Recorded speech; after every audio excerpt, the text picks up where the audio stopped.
Hi everybody, this is Michael here of Wild and Happy Travel, and today we're going to be experiencing the Ring of Kerry, a beautiful destination on the southwest coast of Ireland.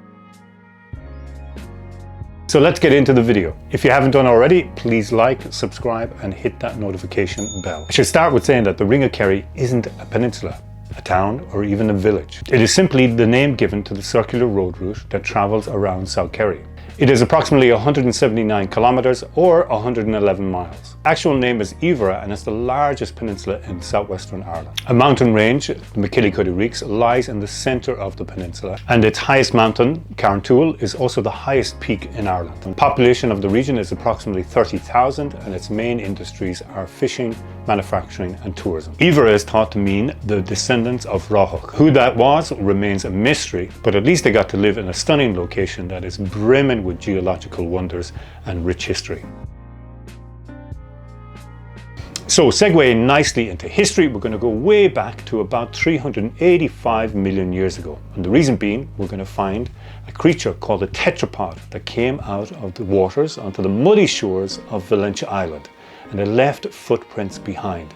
And believe it or not, to this day you can still see those footprints. Ireland in this region was a very different landscape from today, as it was situated beneath the equator in a desert-like terrain. What remains of that desert is found in the predominant rock type, which is old red sandstone. And you'll see that bursting through the landscape as you drive through the peninsula. Now fast forward in time to the end of our last ice age, which was approximately 12,000 years ago. And much of the Ivra Peninsula that you see today was shaped by glaciation, creating steep mountain valleys, glistening lakes, and the perfect rich landscapes for early civilization. So early civilization began approximately 8000 BC, if you can imagine that time ago. The first people would have been hunter-gatherers, and then they would have transitioned into the agricultural revolution. Thousands of years later, of course, we moved into the Bronze Age era. And here the people of the region would have focused on mining, looking for copper, tin and zinc. Then what most people associate with Ireland is our Celtic past and the arrival of the Celts. So the Celts were famed for building stone circles, stone forts, and they also introduced a writing called Oham or Acham writing. Then of course we had the arrival of Christianity in approximately the 5th century. The arrival of early Christianity came in the form of monks. Monks would have settled on isolated islands, and one of the most famous of course is the Skellig Islands. These islands are situated 12 kilometers or 8 miles off the coastline of Ireland. To get there, what you'll have to do is branch off the Ring of Kerry and you'll come to a beautiful seaside village called Portmagee. There are 2 Skellig Islands. One is called Skellig Beag, which means small rock, and of course you have another rock called the Big Rock. It is on Skellig Michael that you'll find the remains of buildings that the monks built back in the 7th century. Incredibly, these buildings still stand to this day. Life was pretty good on the Skellig Islands for these monks right up until the 8th century. But then, of course, the Vikings arrived in approximately 823. And of course, our Viking brothers weren't there just to have a cup of tea. They were there looking for something to bring the Valhalla, the riches of gold, silver, and bronze. And what would have happened to these poor monks? Of course, they were captured by the Vikings. They were made into slaves, or they rowed their ships for them. Unbeknownst to the Vikings, of course, they spread Christianity. And that's because they would have sold off these monks to different lands, and these monks would have brought the word of their new Christian God. So moving from our Viking brothers to a period of time on the Ivra Peninsula, we're going to focus on a particular area that is just off the Ring of Kerry, and it's called Portmagee. Portmagee gets its name from a pirate, and his name was Theobald Magee. So it was known as Port of Magee for many a century. You cannot leave the Ring of Kerry without mentioning one of the most important people in Irish history. His name was Daniel O'Connell. Daniel was born in Carsaveen, spent most of his life in Derrynane, a beautiful location on the Ring of Kerry. Daniel was famous for achieving what we call Catholic emancipation in 1829, which paved the way for Ireland to gain independence. Believe it or not, the birthplace of communication is on Valentia Island, just off the Ring of Kerry. It was here that the first transatlantic cable was placed from Valentia Island over to a place called Heart's Content in Newfoundland in 1866. Now this was after many attempts to achieve this communication. But finally in 1866, they managed to connect the two cables together, and the first message was sent out to say that Austria and Prussia had signed a peace accord. It is still there to this day, but of course it's on the bottom of the ocean. However, you don't have to go to that length. You can find examples of it on Valentia Island. Now, many famous people have arrived on the Ring of Kerry searching for its beauty, but one in particular arrived in 1959, and he was a gentleman who could make you laugh and cry at the same time.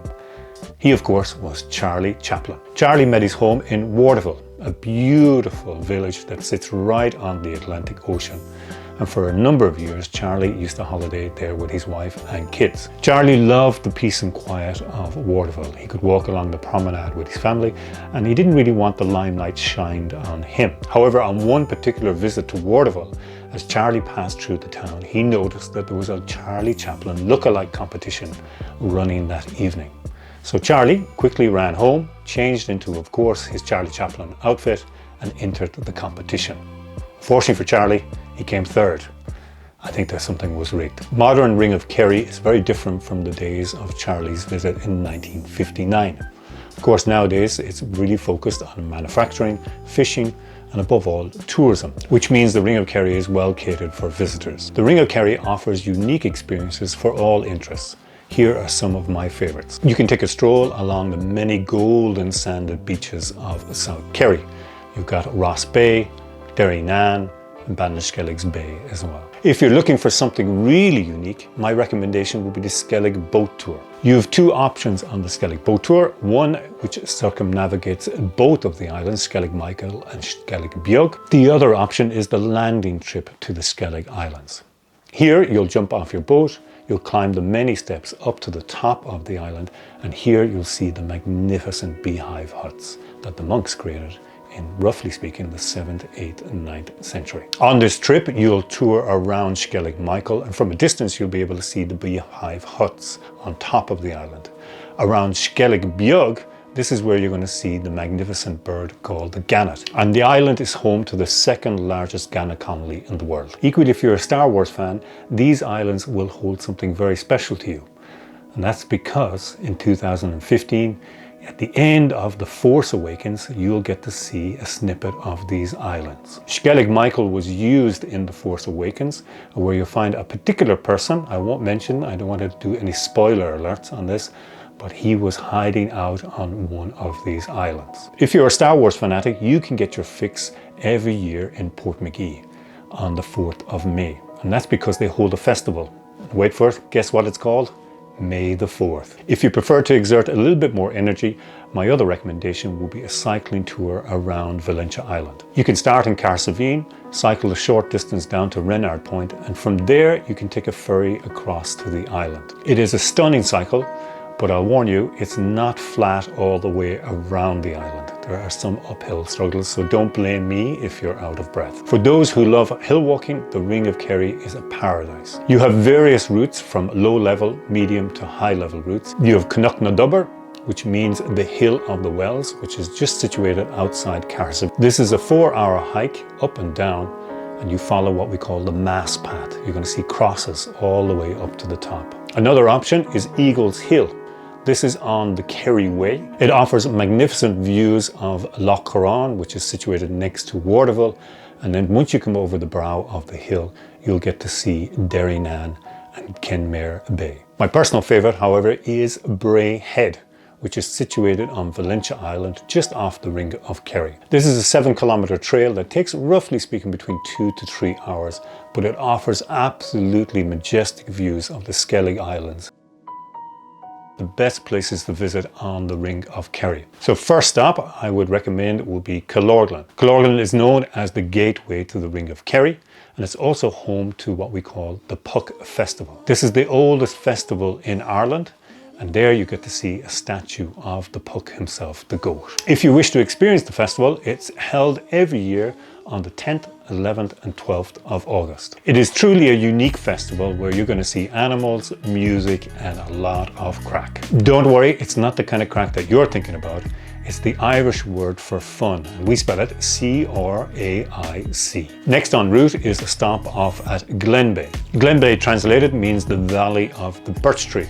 But my recommendation here is to branch off the Ring of Kerry and head down towards Ross Bay, a beautiful golden beach where you can look over Dingle Bay. Just outside Glyn Bay, you can stop off at Mountain Stage, again offering wonderful views of Dingle Bay. Here you'll find a tiny little village called Kells Bay, which is home to a beautiful port and also Kells Gardens. After Kells, my recommendation is to head to Carsaveen. This town is famed for being the home of Daniel O'Connell, our liberator. And there you'll find a place called Cahergall. This is where you'll find Cahergall, a magnificent stone fort set in the foothills. Cahergall is a very unique stone fort structure built, roughly speaking, between the 8th and 9th century. We're going to head off the Ring of Kerry now over to an area known as Portmagee and Valentia Island. Here you can explore the history of the Skellig Islands without having to take the boat trip out to those magnificent islands. The Skellig experience is situated on Valentia Island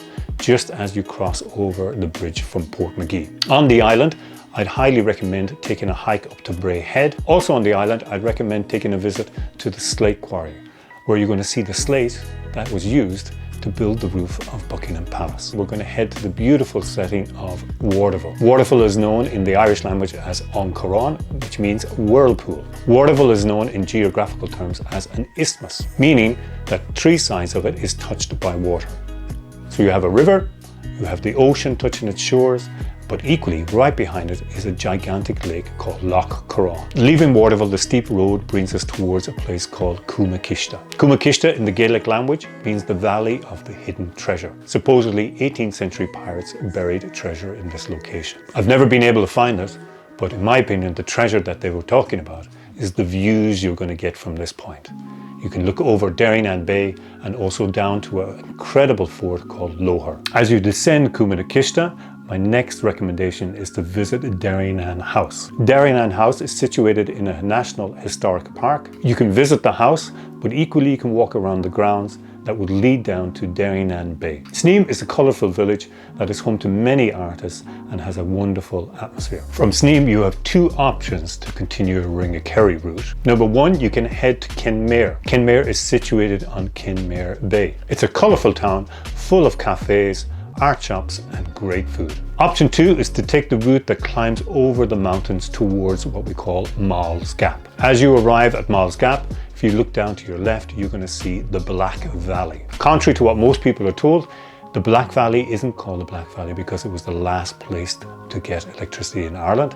It's to do with its Irish name Cúm Dubh, which means the Dark Valley. Our last stop before we arrive at Killarney is a majestic one, and that is Ladies View. I highly recommend stopping here as it's a great vantage point looking over the lakes of Killarney and its national park. Ladies View gets its name from a particular queen that visited Killarney in 1861. That was of course with Queen Victoria, and she would always travel with her ladies in waiting, and this area was named after them. From Ladies View we descend through the national park to arrive in Killarney. Killarney is a really beautiful town full of rich history, and we have a dedicated video towards that which you can find out here. Wherever you go exploring on the Ring of Kerry, there are so many food options to choose from. But you'll find everything from freshly caught seafood to meat dishes to vegetarian and vegan options. So if you're looking for accommodation on the Ring of Kerry, there's a wide variety to suit all budget types, from hotels, bed and breakfasts, self-catering and even hostels. My recommendation is to book early so you're not disappointed, as the Ring of Kerry is a very popular holiday destination. How do you get to the Ring of Kerry? Number 1, you can fly to Kerry Airport and you can either rent a car from there or take a taxi or bus or train to Killarney. Number 2, if you don't like flying, you can also take a bus or train to Killarney from most destinations around Ireland. How to get around the Ring of Kerry?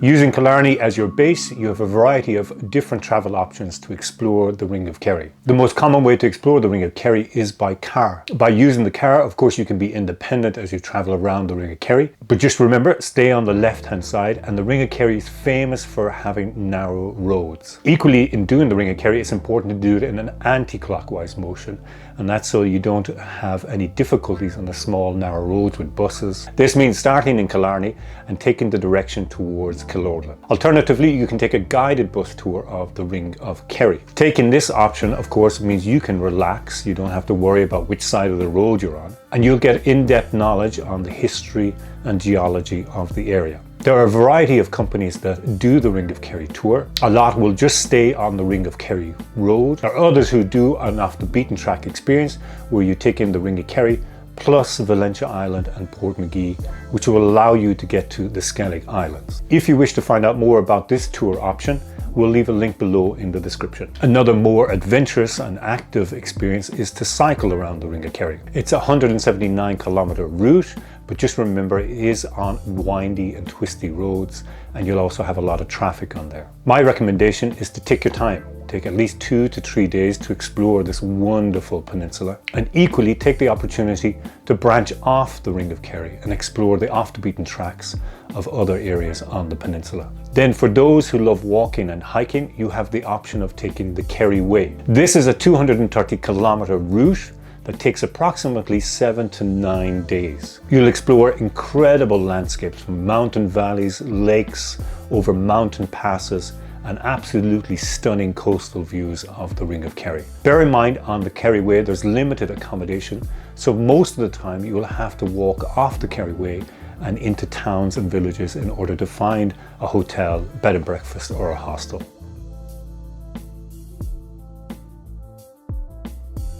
What's the weather like on the Ring of Kerry? Well, just like in Killarney and Dingle, what you're going to experience is a variety of weather conditions on the Ring of Kerry. The Ring of Kerry is quite unique as you have microclimates. What I mean by that is that on the coastline, it could be absolutely gorgeous sunshine, while you go into the mountains and there's rain. What should I pack for the Ring of Kerry? What I'd suggest is pack appropriately for all types of weather conditions that you'll experience on the Ring of Kerry. So a good jacket, rain pants, nice sunglasses, hat, sun cream, and just make sure you bring adapters for your electronic devices. In Ireland, we use a 3-pin plug, which is similar to the UK. And if you're into the outdoors, just make sure you bring suitable clothing. So for example, if you're going to go hiking, good hiking boots that go around your ankles. If you're cycling, appropriate cycling shoes. And water sports, which are in abundance on the Ring of Kerry, make sure you got nice Crocs or water shoes for yourself. What currency do they use on the Ring of Kerry? Well, being part of Ireland and Europe, of course, we use the euro. Most venues on the Ring of Kerry will use cash or credit cards. My advice is bring a bit of cash with you